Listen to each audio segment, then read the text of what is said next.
Music and Booze with Mo is produced and distributed by EatsDrinksTV, a service of the Center for Culinary Culture, home of the Cocktail Collection, and First Reel Entertainment, and is available wherever fine podcasts can be heard. The Center for Culinary Culture, telling the story of food and drink, one taste at a time.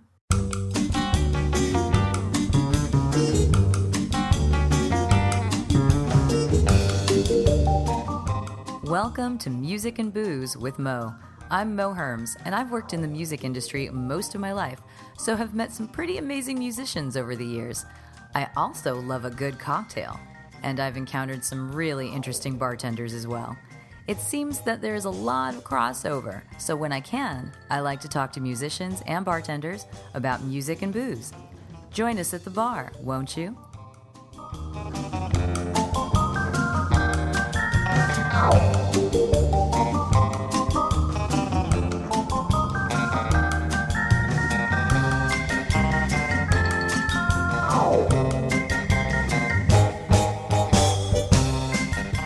Music and Booze with Mo is brought to you by Barkeeper, a head shop for cocktail lovers, located at 614 North Hoover Street in Silver Lake, Los Angeles. Stop by for barware, vintage glassware, a carefully curated collection of spirits, and one of the most impressive selections of bitters anywhere. Follow them on Instagram and Facebook for information regarding spirits tastings. That's barkeepersilverlake.com, and also in the Virgil Village neighborhood of Silver Lake, Los Angeles.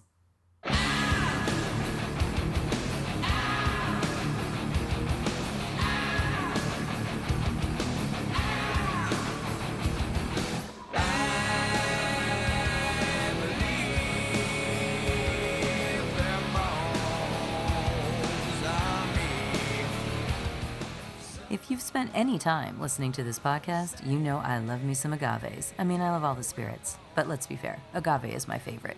So it was very exciting to talk to Cristina Allen, one of the co-founders of Volans Tequila.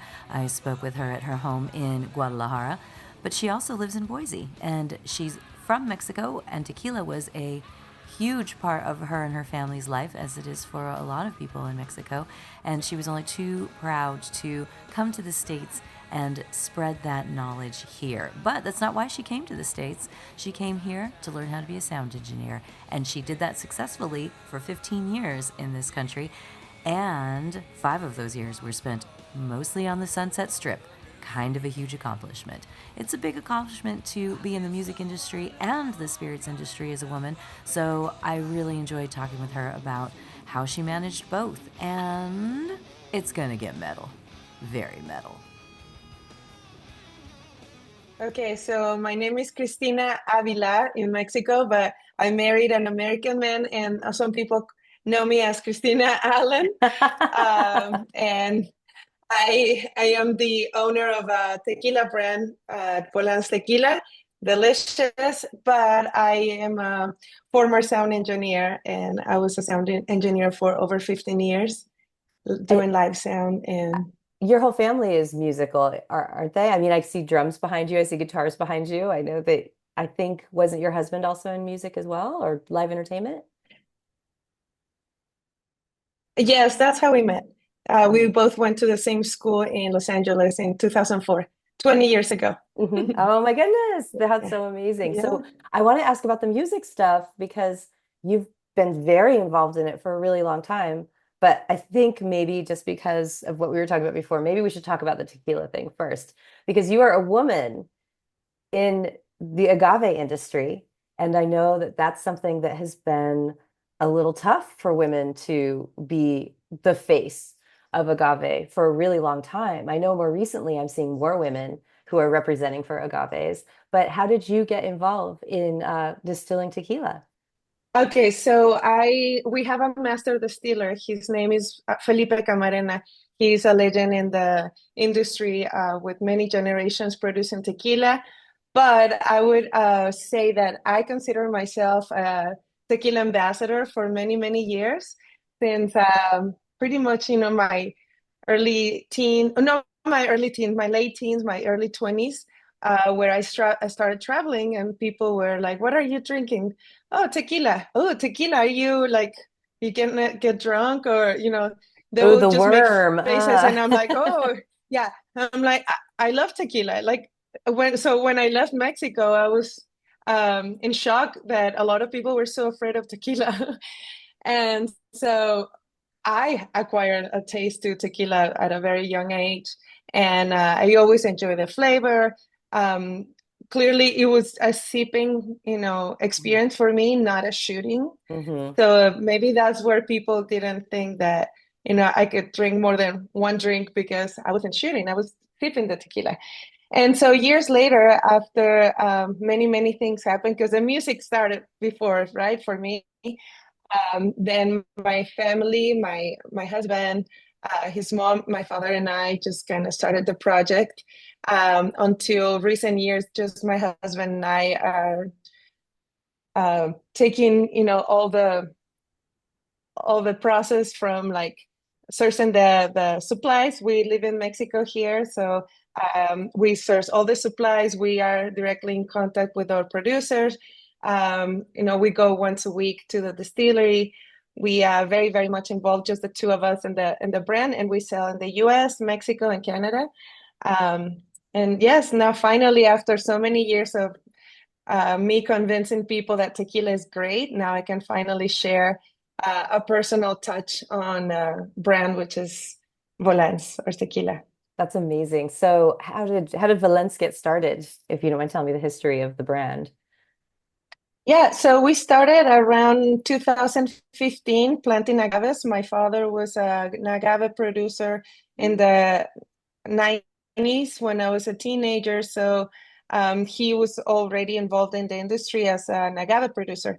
And so the first step when we decided we wanted to bring tequila to Idaho was to plant agave. So we planted the agave, and then we started looking for someone to partner with us and produce our tequila.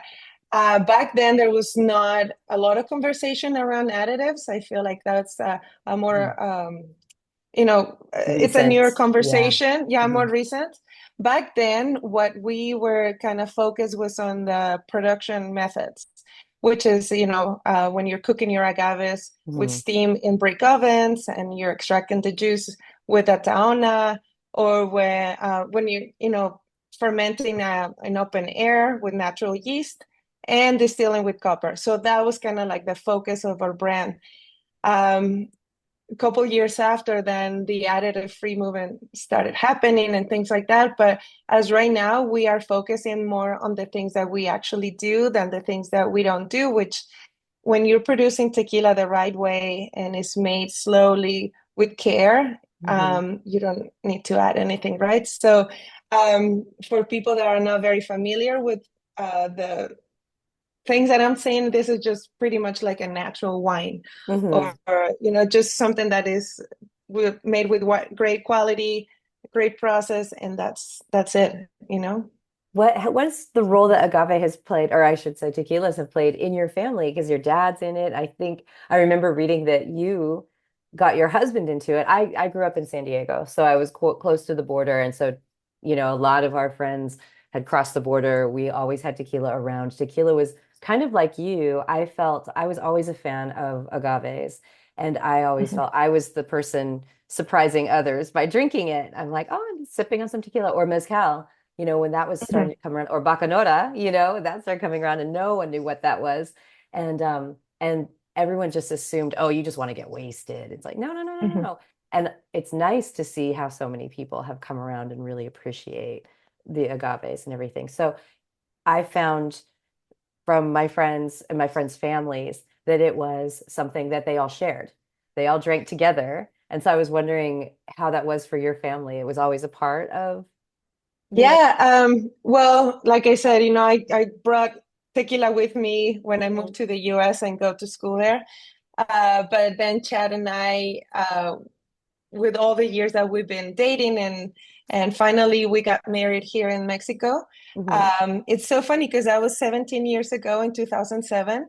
Ah. And so we had a lot of friends from the US coming to our wedding here, Mhm. and we went to see agaves, we went to cantinas, we went to a distillery, and we drank tequila the whole week.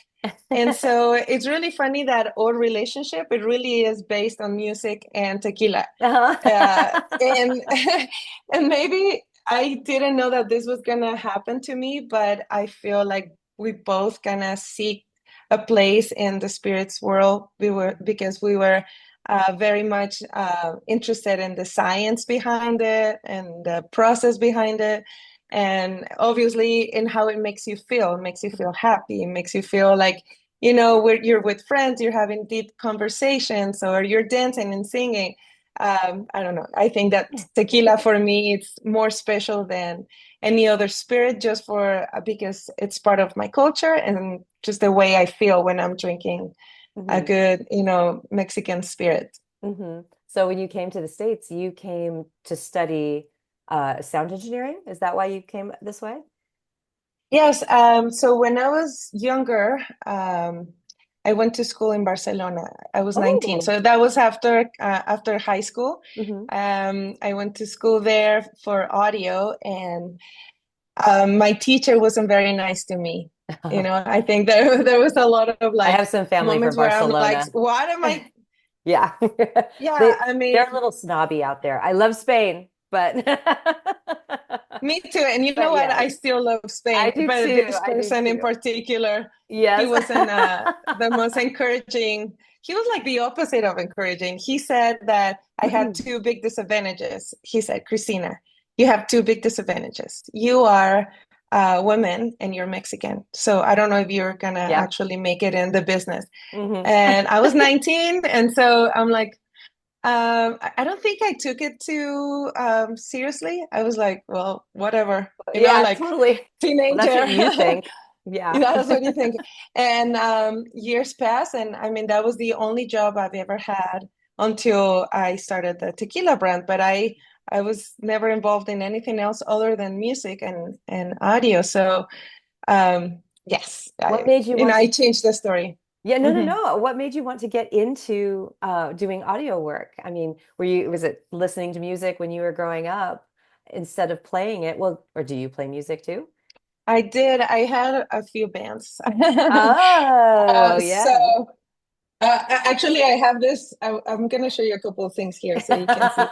Um, well, this We'll is have to my describe them since we just see the audio. Oh, what is this? so Is this your rock and roll card? Is this this your marketing no material?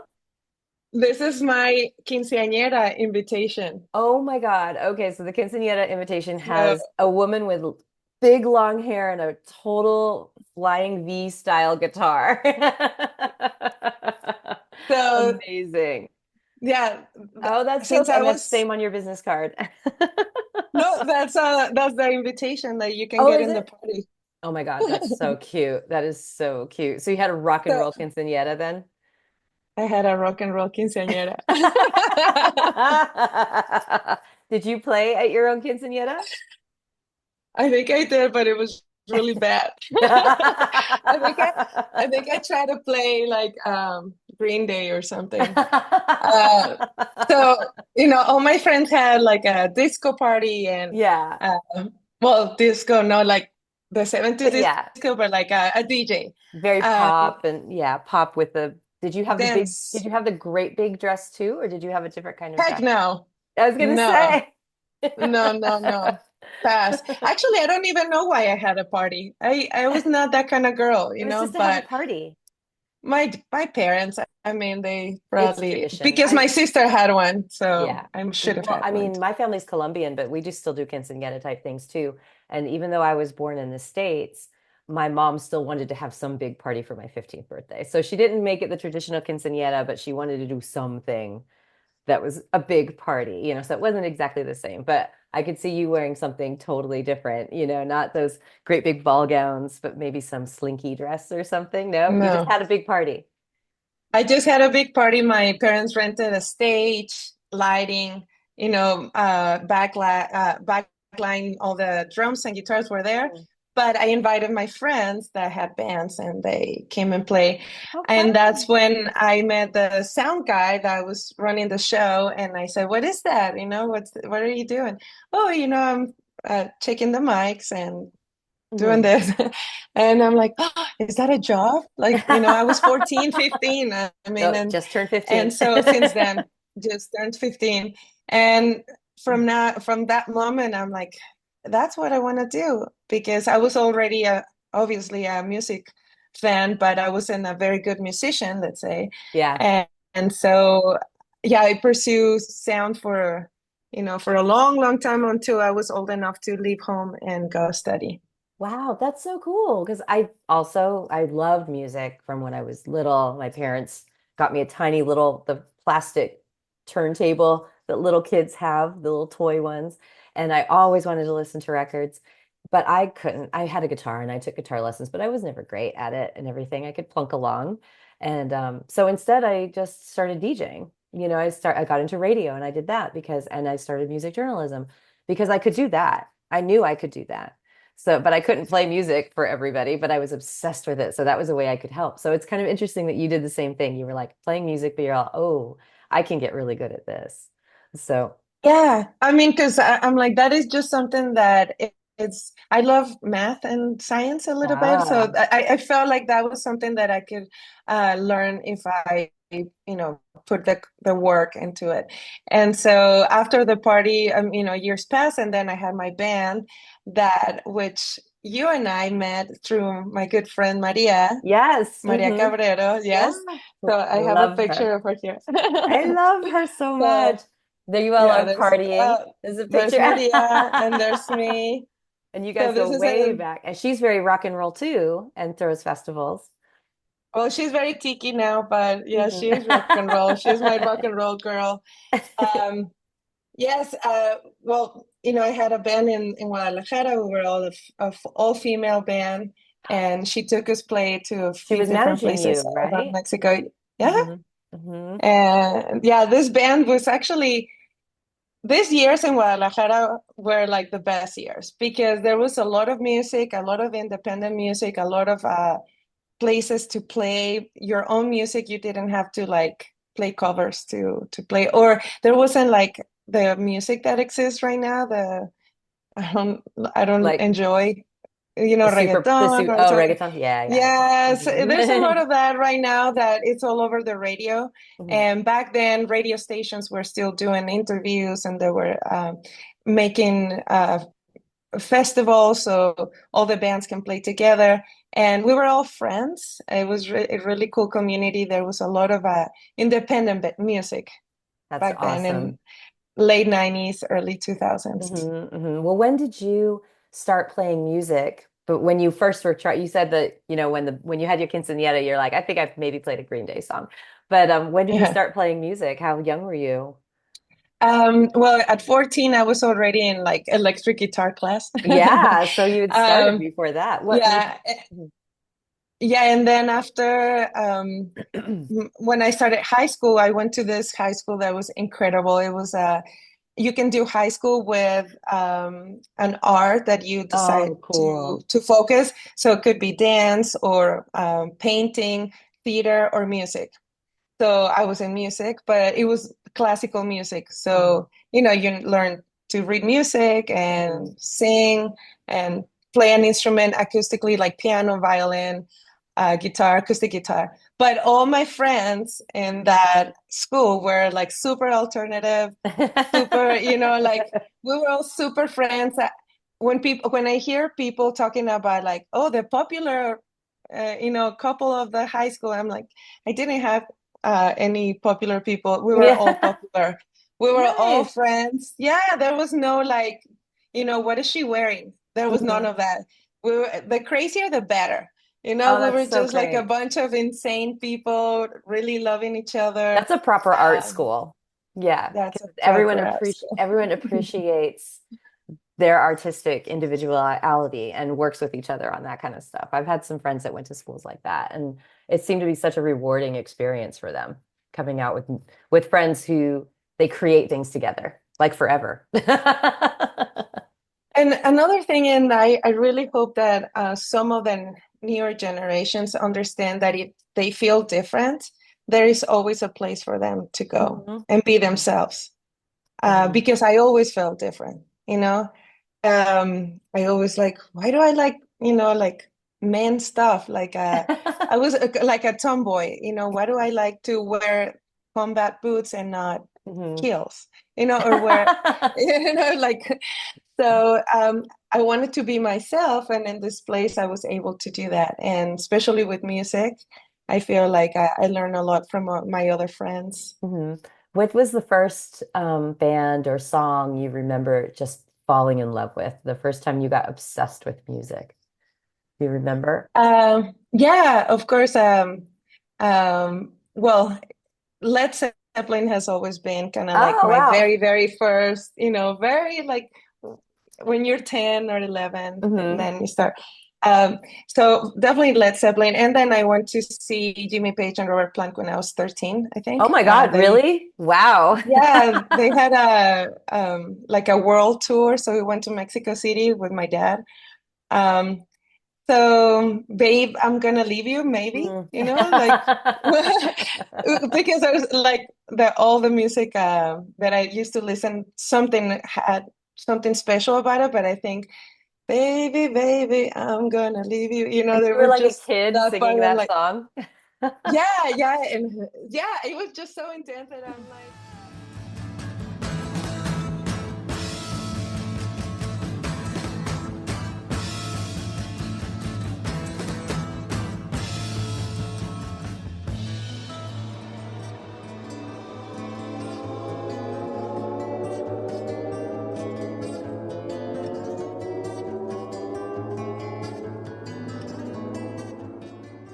I had the VHS of the songs remain the same, Oh, and so I would put wow. the VHS, and that song was always kind of like one of my favorites. And then as you got older, the alternative thing, you were talking Combat Boots and Green Day, so I know exactly where you were. Green But Day, it's so funny because I bought my sister the cassette of Dookie when mhm. she turned 14, so I was 13. And I give her the cassette, and then I say, "Can I borrow it?" So it was like a present for myself. Yep. Did you see the tour they just did of the anniversary of Dookie as it came through? I No. didn't get to. Uh, They just were doing an anniversary okay. tour where they were doing the entire album of Dookie, and then they did the entire album of American Idiot. And I really wanted to go to that show because those both were, they're such great albums, both of them.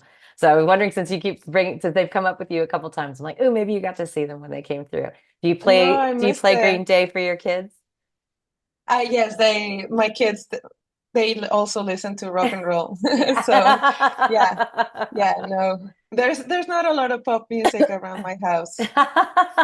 Sometimes my daughter has one or two songs from a movie, but mostly, Beatles. She loves the Beatles. Yeah. Oh, that's Uh, cool. Look at you yeah. rocking the classic rock at home. So, Yeah. so what was your band like? The one that Maria was, the all-female band that was playing in the Mhm. festivals and stuff. What kind of music were you guys making? Because I heard about it from Maria, but I couldn't find any to listen to. I really wanted to listen to the band. So tell me about it since you were in it. Well, we were all very heavy metal also, like, Ooh. yes, yeah. Um, So I don't know. There was a few bands back then that we all loved. That it was one of them was Kitty. Kitty was a metal. Actually, they're playing right now again. So Kitty was a heavy Kitty, metal like a band. cat, Kitty. Kitty. Uh-huh. No Okay. Y I No I way. E. Oh, Kittie. Uh-huh. Okay, I'm gonna look They're that up from then. Canada. Yeah, they're Okay. from Canada. And it's so funny because we went to Monterrey to see them Mhm. play, and I just asked some, blonde man. I'm like, he's not from here. I'm like, oh, I have a band too, or I can't remember what I said, but he said, "Do you want to come meet the girls?" And I'm like, "Oh my gosh, Oh yeah!" wow, And that's so awesome. the guitar player from my band and I, Carmen, and I went backstage and met with Kitty and in Monterrey. But another band back then was Drain SDH. It's a band from Sweden Mhm. that they used to call themselves like the Alice in Chains of a female rock and roll band. Oh Uh, wow. yeah, but at the end of the day, we were like different generations, and we Yeah. still, didn't have obviously the production behind it. So, Mhm. but definitely like really heavy, music. That's awesome. That Um, must have been kind of unusual. And I was going to say, probably that guy bringing you backstage was finding other like women in a band who are making hard rock.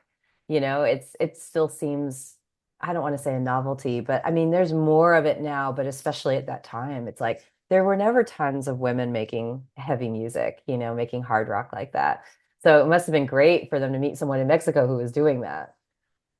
yeah, I mean, they were, but now you see more. Yeah. Even in audio, I actually was one of the first female engineers mixing at the Troubadour in West Hollywood Oh, in LA. cool. Yeah, but that was 2006. Hmm. Right now, I'm sure there's been so Well, many, we can hope so, but I mean, it takes people like you to start showing that. People need to see that. So when you started, after you got through school and everything, you were saying that teacher in Barcelona said, you're a woman and you're Mexican. You're never going to get anywhere. And obviously you did. But how was that path for you once you got through school and everything? How did you start making your way? I was never afraid of asking. I think that is, if there's one advice I could give to someone younger is if you want something, just ask for it. The worst thing that could happen, they'll say no. Hmm. So I was, 21 in LA and I went to, I don't know if you remember BB King's. It was a club, Hmm. a blues club. Yeah. Okay, so that was my first job. This guy, DC, it was his name. He gave me a job there, and then he introduced me to a band that was famous in the 80s. They were called Climax. Oh yeah, I remember. Wait, the Yeah, women? Was it the the women. yeah, uh-huh. Yeah. Mhm. The freestyle. You're taking me to the point of no return. That's the climax I know is a female Uh, band. I don't remember that song, but like the late meeting in the ladies' room. You remember that? Yes. It Oh was like yeah. okay, That is like one of my favorite songs from them. So uh, and actually, when they had a skit on SNL with Climax, oh my like God. I have a meeting in the ladies' room. I'm like, Yeah. oh my God, this is hilarious. But yeah, I was like in my early 20s working for this band, touring with them, traveling, uh, and also doing BB King's as a blues club. Mhm. Then again, I asked for a job at the Roxy, and then Ooh. they give me a job at the Roxy. Yes, Was this in the Jason Da 2000s? Costa, 2000, early 2000, yeah, like 2004, Oh, 2004, I had a friend who 2005. used to work the box office at the Roxy at that time. Like a couple Uh, friends, a woman named yeah. Jackie and a woman named Tracy, both worked the box office there for years. And so, Oh, I don't yeah, know. certain I'll check nights. my emails. I know you have to see if Yeah. you guys ever cross paths. That's amazing though, because they had some really interesting shows there. Yeah, I also work on the Rocks, which is Yeah, the the one club upstairs. upstairs. Hmm. So one time I was doing sound for Chromeo. You remember Chromeo? Yeah. It Oh, was I like loved Chromeo. Yeah. yeah, it's so good. And the freaking soundboard blew up and Oh there's no soundboard. So this guy, his name is Frankie, like they call him Frankie Fingers. He worked at the oh my gosh, across the street. I'm no. Viper forgetting Room? the name. Because The Viper you're Room, the Viper yes. Room. Yeah, because you're talking the Yeah, strip. You were working on the strip, which is kind of yes. So Frankie runs to the Viper Room and grabs a spare soundboard and then just brings it here and then we just plug it in and the concert continued. But it was wow. nerve-wracking. I was Yeah, a little like, bit. yeah, I'm like, oh my gosh, how do I fix this? And Frankie helped me. Yeah, it was really cool. So I worked there and then again, it was really hard to get shows because there were so many of us doing Yeah. sound. That I'm like, I need more dates than just, a couple. And so I started working at the Troubadour. And the Troubadour was really awesome because one of the guys that hired me, I consider him like one of my mentors. Mm. Um, yeah, so I lasted there not very long because then Chad and I got engaged. Oh, you're like, Yeah, life happened. and then we moved to Boise, Idaho. Mhm. Where you, And so do you do any audio anymore at all? yeah, Yeah. so yeah, the story's not over. Oh, there we go. Because Sorry. yeah, because no, it's so funny because I think of LA like if the moment that made me the person that I am right now, Mhm. but it was only 5 years. I only spent 5 years in LA and 12 years in Boise. Oh, wow. So Yeah. it was your So launching pad. That's all. It gave you the tools that you needed for the next part of the story. yes. So I go to one of my favorite band's concert, Opeth. Opeth is Oh, they're a metal metal bands, band right? from Yeah. Sweden. Uh-huh. I'm familiar with Opeth. So then I go to the Knitting Factory in Boise and I tap the shoulder of the sound guy and I'm like, "Hi, I'm new in town and I'm looking for a job." And he said, "Come tomorrow to the offices." And so I got a job. Well, they try me, I did try Yeah, me yeah. for a few shows, and then he brings me a t-shirt, a Knitting Factory t-shirt, and I'm like, You "Did I got get the it. job?" And he's like, "You got it. You're in, Yay. Oh my you're God. part That's of the team." amazing. That's Yeah. incredible. Incredible. So then after that, what? Are you still doing that? 10 years at the Knitting Factory. That's so Yeah. cool. Oh my Yes. God. So you still have one foot in each. You still do audio. So you're doing sound at the Knitting Factory and you have tequila. You have the tequila as well. Well, that was the very last few years because Hmm. we started tequila, yeah, like around 2015. Hmm. But in 2020, Uh-huh. the The world shut uh, down. the world, yeah, my last show was YNT, Oh wow. the like YNT, Yeah, yeah. yeah. And it's so funny because they were going to Seattle the next day, and I Mhm. said, "Ooh, careful! There's COVID in Seattle." In Seattle, and I mean, There you obviously there go. was gonna be COVID everywhere, Everywhere, yeah. but yeah, so that was my last show. Everything started, canceling. There was no more shows. Everything was closed, and so, but then I started the tequila brand by then, which was very, very small. I mean, very, Mhm. very small.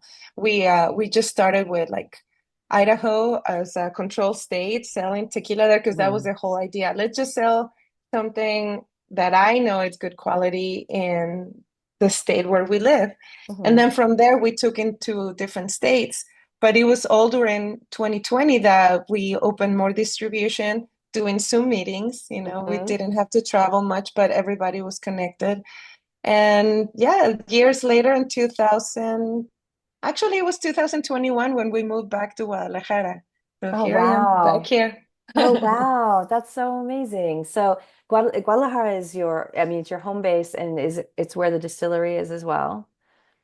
Yeah, the Doing distillery is two tequila hour drives. and Yeah, 2 hour tequila. drive. Hmm. It's in Aranda, so our Uh-huh. tequila is made in the highlands. Okay.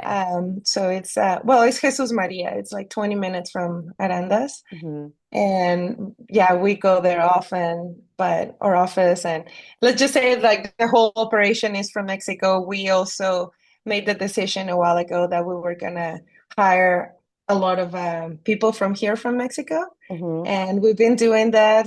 We don't have like a team, but we have people that work for us, on a special kind of projects and Yeah. things like that. Mhm.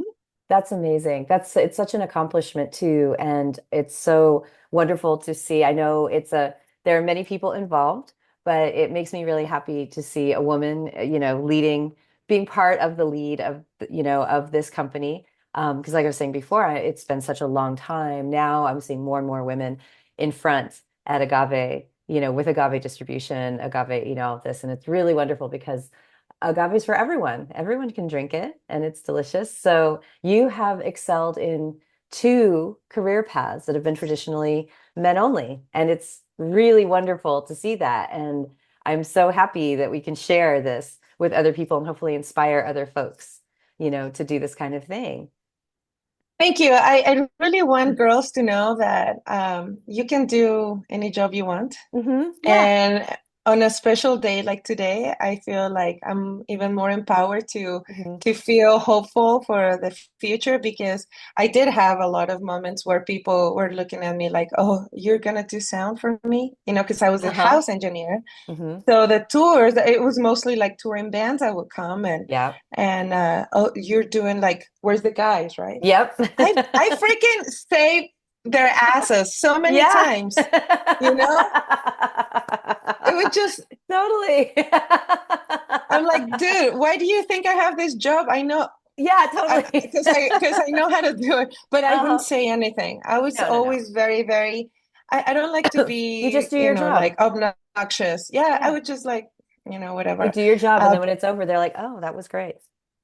You know? but guess what? When it came to like leading a sound check, Yeah. I felt like I had a voice that was a little more in control than even my fellow engineers, where I would not be shy to say, stop, stop, stop, stop. Nobody makes any sound or any noise. I'm gonna start with this guy.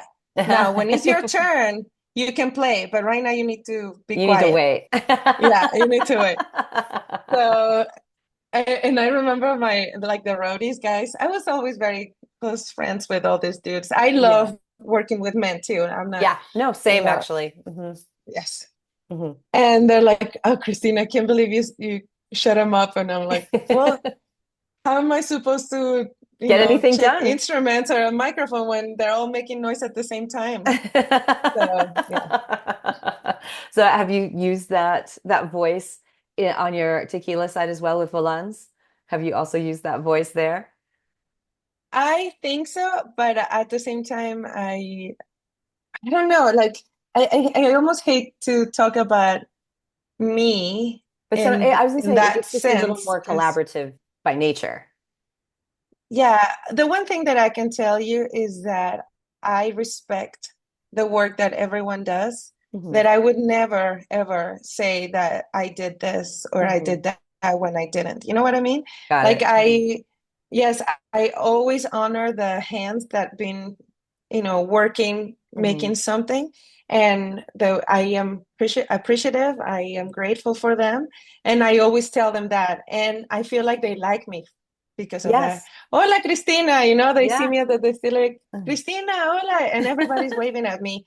And because I am that connected to them. Well, Maybe it's because I speak Spanish to them too, but yeah. Well, it makes they, you a good leader because you're advocating for them as well. And that's what makes for a good leader and a good team, is to be able to represent everyone. And so, and you're a mom. So, you're a mom too. You've worked in bands, and being in bands is a collaborative thing. So, you're here with the distillery, it's a collaborative thing. You've already learned those skills. That's amazing. I love it. I think it's wonderful. I love to hear this about what you're doing. yeah. And I worked doing sound when I was up to 8 months pregnant. And then, yeah, 3 months after having my baby.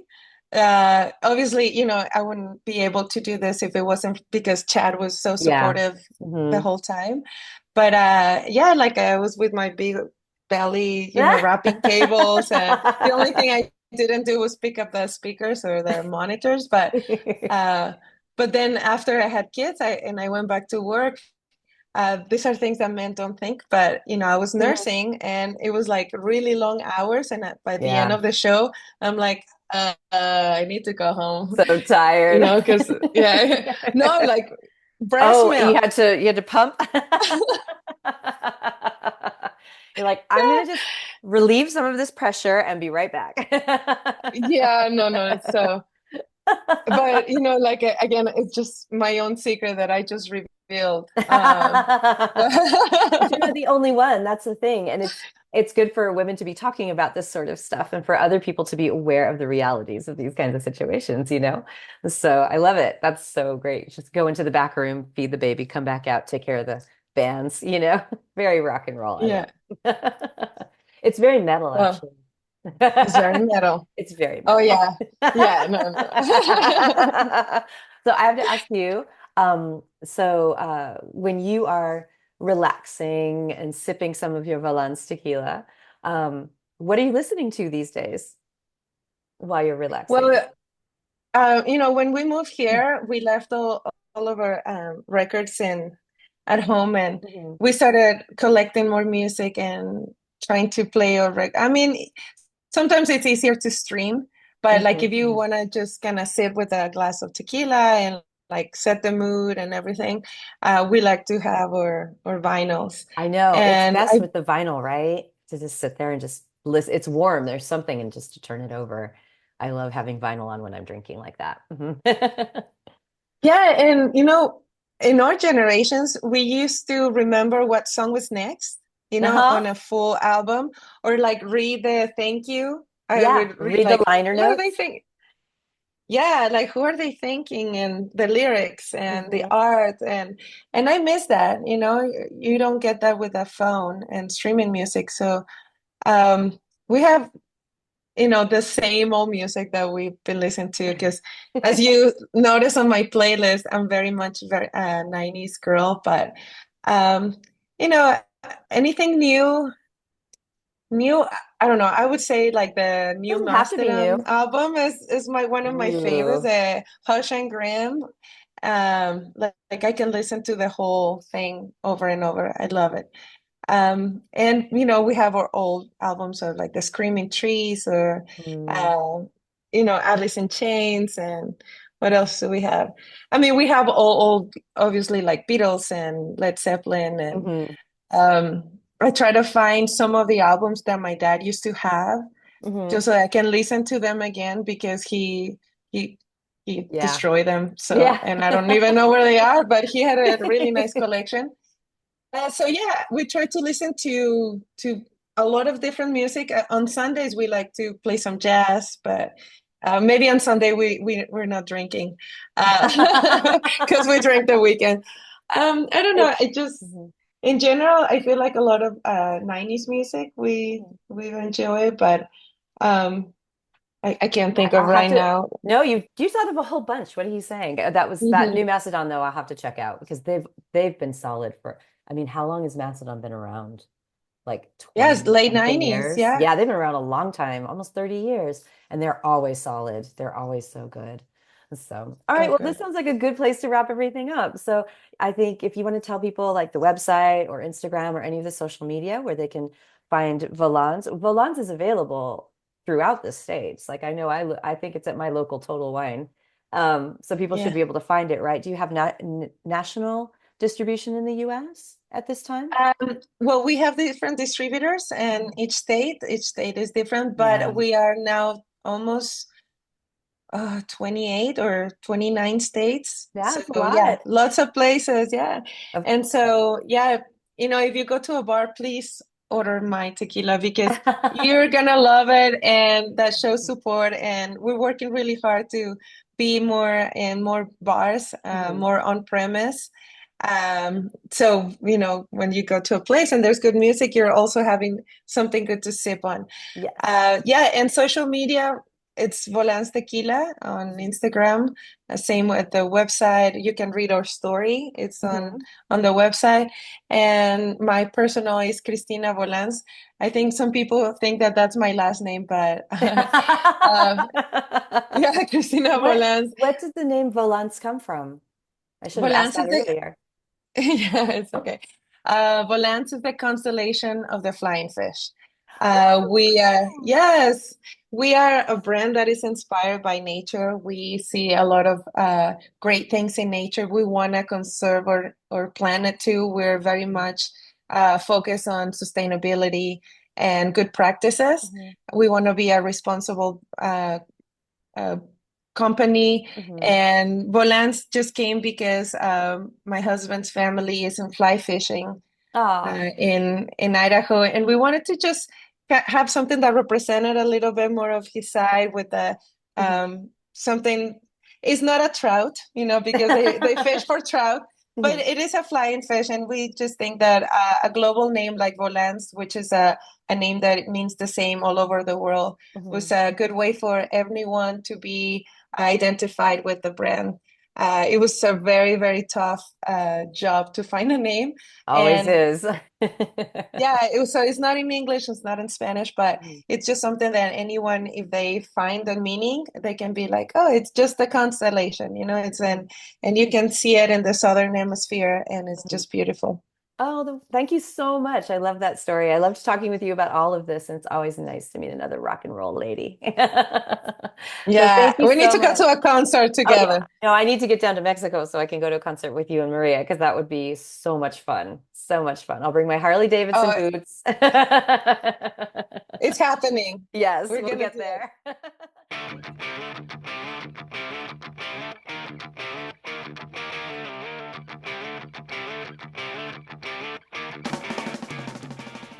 Well, now you know that I do not lie when I say Cristina absolutely rocks. And you want to follow her on the Instagram.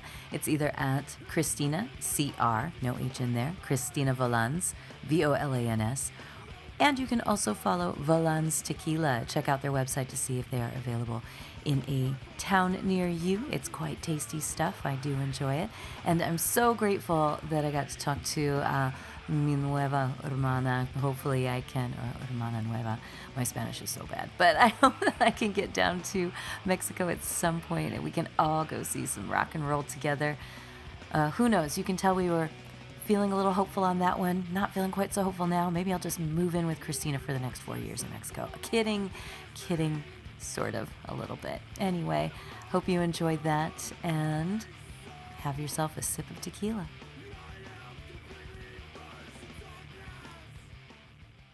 Music and Booze with Mo is brought to you by The Mermaid, a cozy neighborhood bar with an aquatic flair in the Little Tokyo area of downtown LA.